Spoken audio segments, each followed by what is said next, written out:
Good morning. My name is Ana Checo Garcia, the bilingual liaison at Developmental Pathways. Today we will be talking about intake and enrollment in this segment. Some of the topics that we will be discussing are who qualifies, documents and tests that you may need, the intake process, and the steps for enrollment onto the waiver. As you can see here, the steps and the enrollment process is can be lengthy. First, you need a disability determination. After you have been deemed to be eligible, then you would be screened for the appropriate program.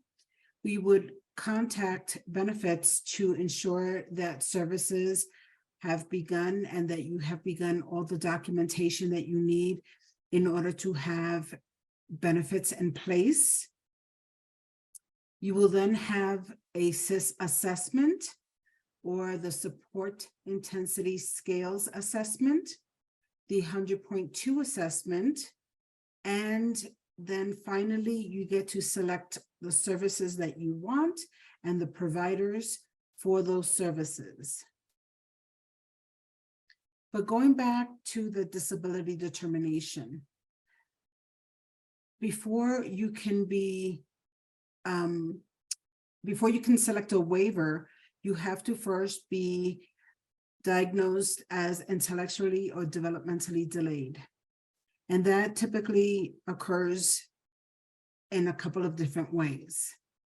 In Colorado, developmental disability is defined as a disability that occurs before the individual is 22 years of age.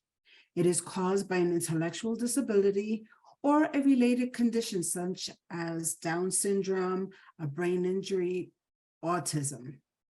It impairs a person's general intellectual functioning, resulting in an IQ of 70 or below, or significantly limits the individual's living skills, resulting in a composite score of 70 or below on adaptive testing, and the individual has a neurological disorder such as autism or epilepsy.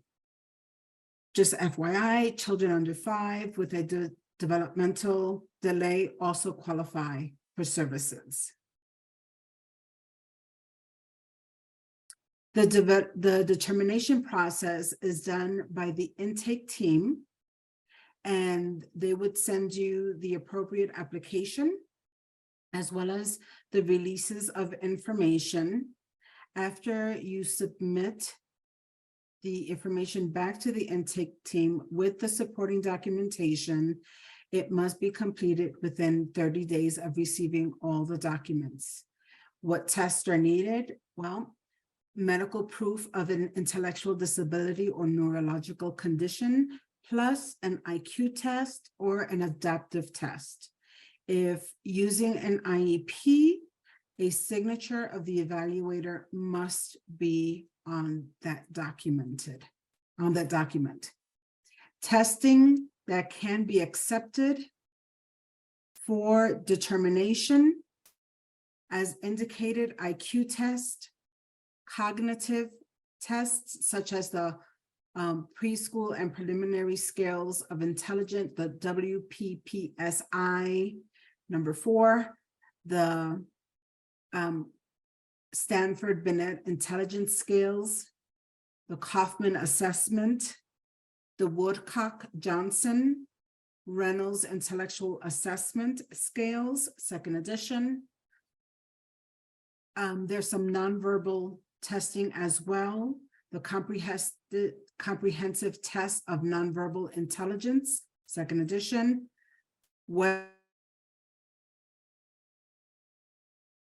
Nonverbal adaptive tests such as the Adaptive Behavioral Scales, 3rd edition, Adaptive Behavioral Assessment System, 3rd edition, and Scales of Independent Behavior.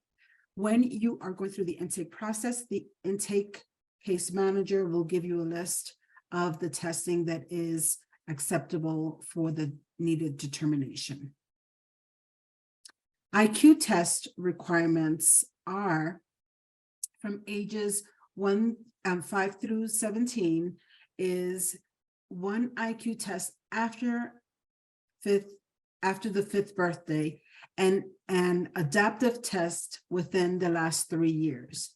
Remember, if your child has an IEP, they likely have these adaptive tests done every 3 years. After the age of 18, 2 IQ tests completed between the ages of 5 and 17, an IQ test after the age of 18, but within the last 10 years, and adaptive tests within the last 3 years. Testing accepted. This is just a partial list. Once again, your intake case manager can give you a more comprehensive list if you need one. But here is indicated which IQ test, nonverbal IQ test, and adaptive test are acceptable for a determination. And that is what is done for the determinations on the intake team. Once you have finished the determination and you have been deemed eligible, for services, they would then speak to you regarding which waiver would be more appropriate given your age and your needs. Waivers, as has been mentioned before, are part of Medicaid, and they have income guidelines, which Amy has already discussed, but it allows the individual receiving the services to receive additional services, and can also help the individual in services gain more independence.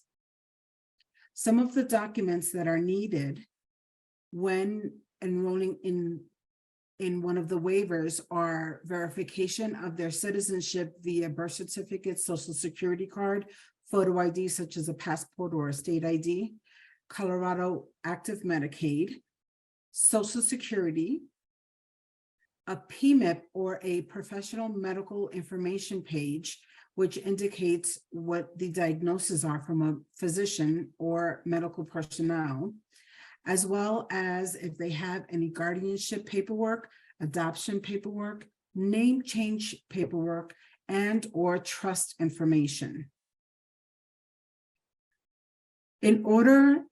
How do benefits fit into enrollment? Well, as indicated, waivers are part of Medicaid at a higher tier, so the person does need to have active Medicaid or apply for Medicaid in order to be on a waiver.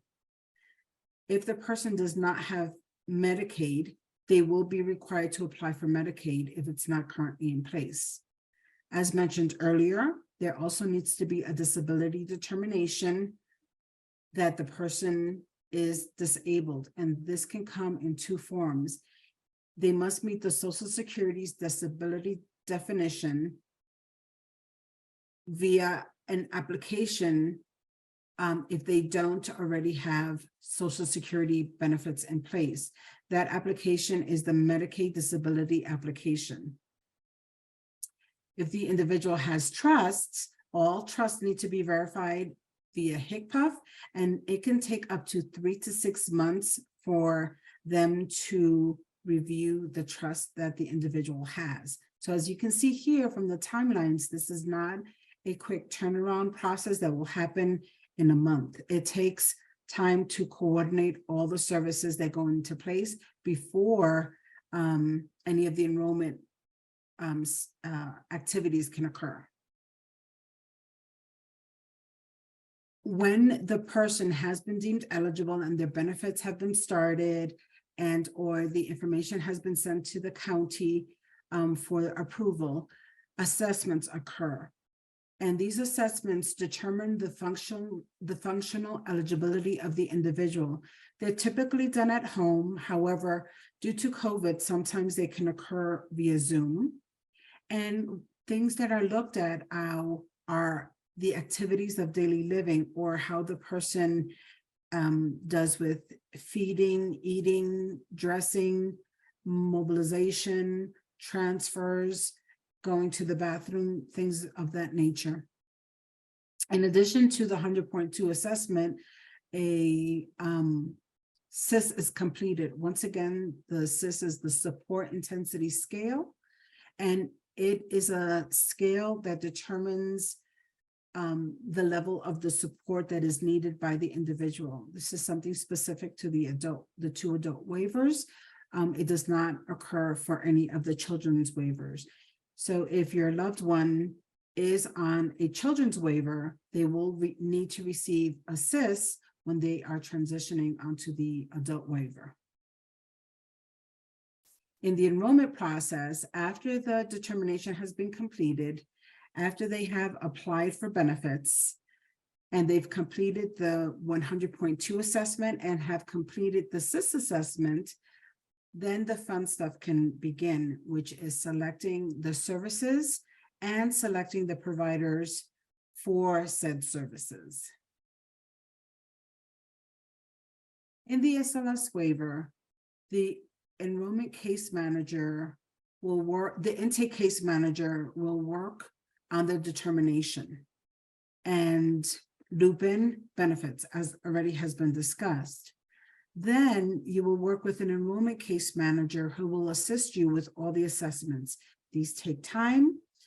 Once again, I want to stress that this process does not occur from 1 week to the next. It can take several months to complete because we are bringing in other providers. We're tying in Medicaid or HCPF. We have to tie in the SIS assessment, the support intensity scales assessment, the 100.2 assessment needs to be completed, and all of these take time. However, all that information that is being gathered will help inform you on the services that will be available to you when you actually begin services. And that is the presentation. So if you have any questions, I'll be happy to answer them later on today. Have a great day.